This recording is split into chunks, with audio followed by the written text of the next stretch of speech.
Minasan, ohayo gozaimasu. Kita akan melanjutkan pembahasan kita, fokus kita mengenai Doboku SSW Doboku.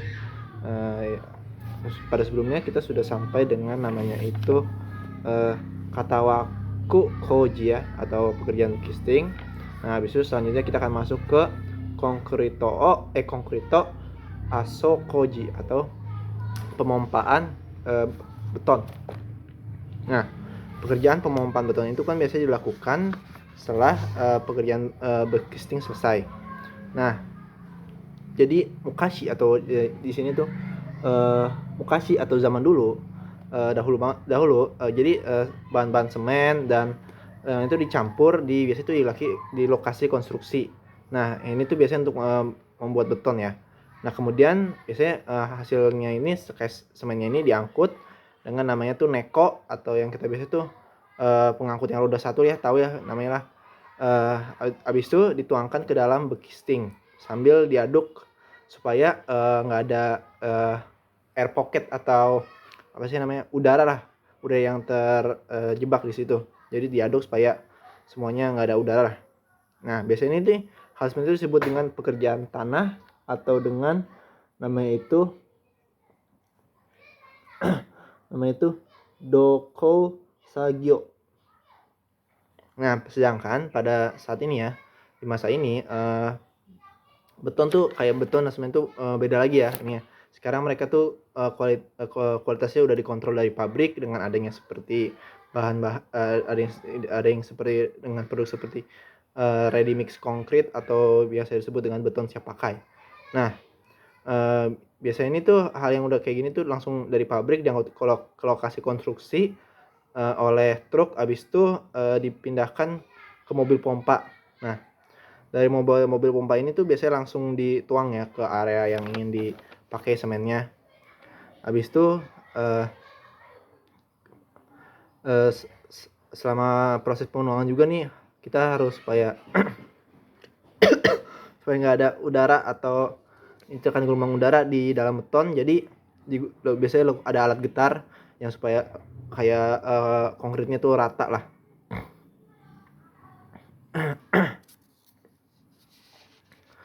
Nah, habis itu kita akan masuk ke pekerjaan pengecatan atau tosokoji. Nah, tosokoji ini tuh biasanya tuh ya untuk mengecat bagian luar. Pokoknya kalau udah jadi bangunannya pasti dicat ya. Nah, ini biasanya tuh dilakukan untuk melindungi bangunannya. Bisa atap, dinding, pokoknya supaya tahan lama lah bangunannya lah. Nah, habis itu supaya sama juga tuh untuk meningkatkan estetik atau lebih bagus lah, lebih indah bangunannya. Nah, pengecatan tuh biasanya ada beberapa cara ya. Ada pengecatan kuas, yaitu menggunakan kuas yang biasanya tuh khususnya biasanya untuk tempat-tempat yang susah dijangkau atau yang kecil tuh digunakan kuas. Nah, habis itu ada pengecatan roll. Roll ini tuh biasa tuh lebih ke tembok ya, tembok atau hal-hal yang luas. Nah, pakai roll. Kalau pengurukan yang luas lah namanya lah. Habis itu ada pengecatan semprot, pakai alat semprot tuh. Nah, sama sebenarnya kayak si roll ini, tapi kalau roll ini lebih tepatnya itu karena roll ini dan landscape itu sebenarnya sama, tapi untuk bentuknya bukan dilihat tuh dari perbedaan tuh dari keahlian pekerjanya serta biayanya. Bisa dibilang pengecatan semprot tuh lebih mahal karena lebih memakan banyak cat ya, dan butuh lebih banyak keahlian untuk keahlian dari pekerjanya serta mesin-mesinnya. Tapi kalau hasil lebih bagus ya pengecatan semprot. Nah, berikutnya kita masuk ke pekerjaan lanskap atau disebut dengan Soeng Koji. Nah, pekerjaan lanskap itu kayak pekerjaan taman ya. Kalau kalian tahu rumah-rumah Jepang itu biasanya yang bukan nggak semua sih, tapi yang kaya-kaya itu mereka tuh adanya kayak lanskap belakang itu kayak ada taman gitu, batu-batuan, ada pohon bonsai itu macam-macam. Nah, itu biasanya pekerjaan lanskap nih. Nah, jadi pekerjaan lanskap tuh kita nggak hanya perlu pengetahuan tentang konstruksi juga, tapi kita juga harus tahu tentang kayak jenis-jenis, sifat-sifat pohon, tanaman, dan pindahannya gitu, estetiknya atau bentuk-bentuknya supaya lebih bagus lah. Nah, habis itu pekerjaan landscape itu meliputi berbagai macam pekerjaan ya, kayak pekerjaan penanaman tanaman, habis itu pekerjaan penghijauan atap, habis itu pengerjaan alun-alun, kayak membuat alun-alun itu kayak membuat taman rumput ya, atau bisa juga alun-alun bisa tempat oke alun-alun lah, oke lah. Habis pekerjaan fasilitas taman, kayak hamparan bunga, habis itu kayak tempat istirahat gitulah, air mancur, tempat berjalan gitulah. Habis itu pekerjaan pembangunan ruang hijau. Nah, pembangunan ruang hijau itu pekerjaan itu dilakukan biasanya itu dengan memperbaiki tanah dan memasang penyangga untuk menopang pohon, untuk menanam pohon, rumput dan lain-lain. Berikutnya kita ada pekerjaan plester atau yang disebut dengan sakang koji. Nah, pekerjaan plester nih biasanya kalau bisa mah termasuk pekerjaan finishing ya. Itu adalah proses pengolahan bahan untuk digunakan bahan yang kayak ya plester lah, biasanya gimana ya kalau plester itu. Biasanya mereka ini menggunakan scope. Jadi biasanya di finishing di semuanya kalau bangunan udah selesai.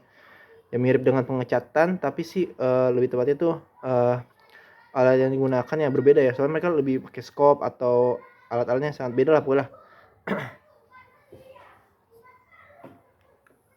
Bahan-bahannya tuh kayak bahan-bahannya kayak tanah tembok, habis itu ada mortar, stuko, plester, serat dan lain-lain. Nah, secara khusus kayak tanah tembok dan stuko ini tuh bahan yang udah lama banget nih di sejarah Jepang digunakan.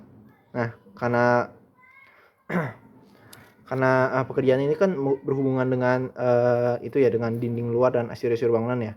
Nah, jadi hasil pengerjaan itu sangat penting sehingga pekerja ini harus memiliki teknik yang tinggi. Kalau ingin pokoknya perlu teknik yang tinggi lah, soalnya kan memang harus dibuat estetik ya, untuk dibuat bagus estetik bangunannya. Jadi perlu kalian yang tinggi.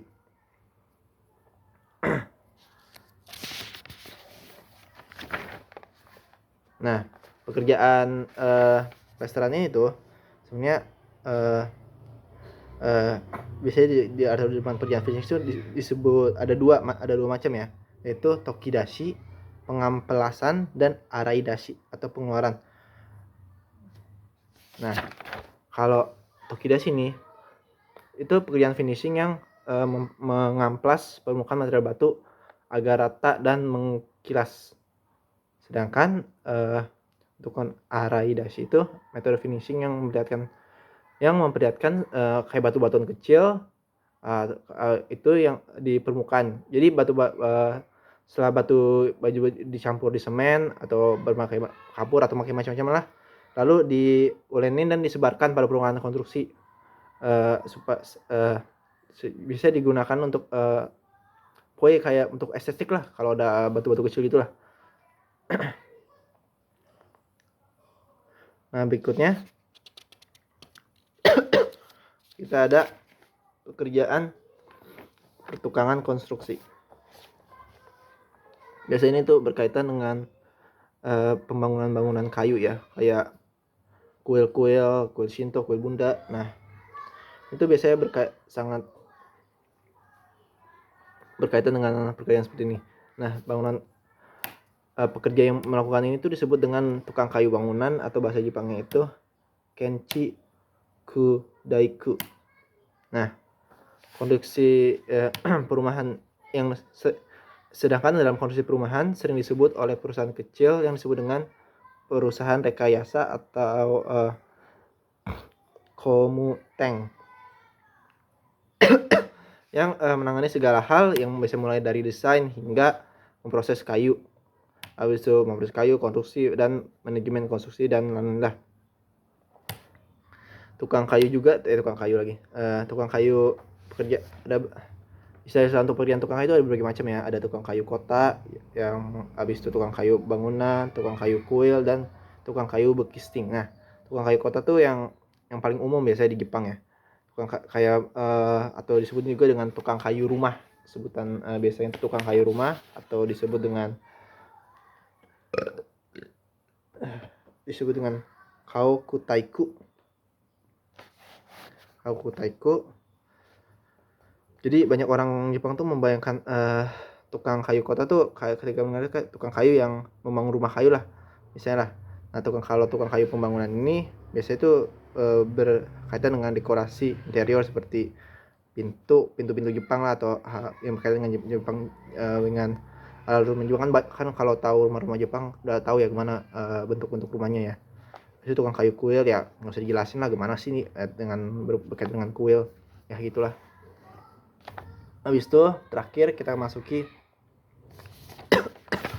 pekerjaan atap. Nah pekerjaan atap ini atau disebut dengan yane koji itu, jadi biasanya kan di Jepang ini banyak ya, lebih sering digunakan dalam pembuatan atap tuh dengan material yang disebut dengan kawara atau genting. Nah biasanya orang-orang yang membuat atap dengan genting ini disebut dengan kawara buki.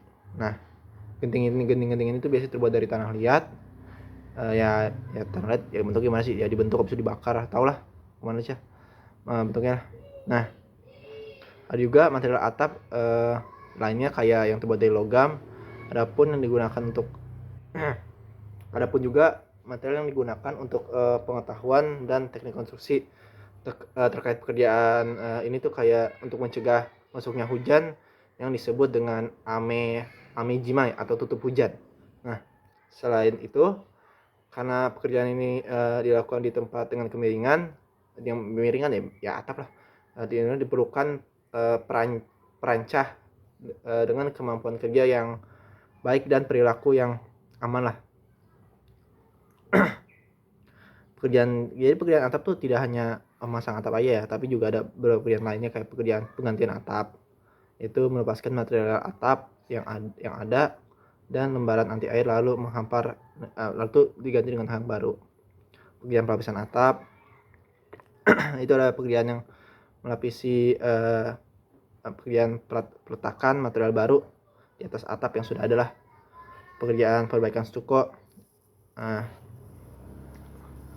ini tuh kayak material yang disebut stuko tuh digunakan untuk melindungi bagian tanah yang mengalami exposure atau digunakan untuk meletakkan genting. Kalau stukonya retak atau runtuh karena angin topan atau bisa hujan kan nggak tahu ya, ini biasanya menimbulkan kebocoran ya. Jadi pekerjaan perbaikan stuko tuh dilakukan secara berkala kayak semuanya harus diperiksa juga lah. Itu pekerjaan penggantian tulang hujan, biasanya mengganti tulang hujan yang rusak. Sebenarnya juga saya agak bingung nih, tulang hujan tuh kayak gimana sih itunya. Habis itu pekerjaan pengecatan atap ya, pengecatan atap udah tau lah gimana pengecatan atap lah. Nah itu saja bagian dari pembahasan dari saya. Mungkin pada dua video lagi kita akan selesai, harus masih banyak sih sebenarnya. Oke, video dari saya. Terima kasih telah membaca. Terima kasih telah menonton. See you next time.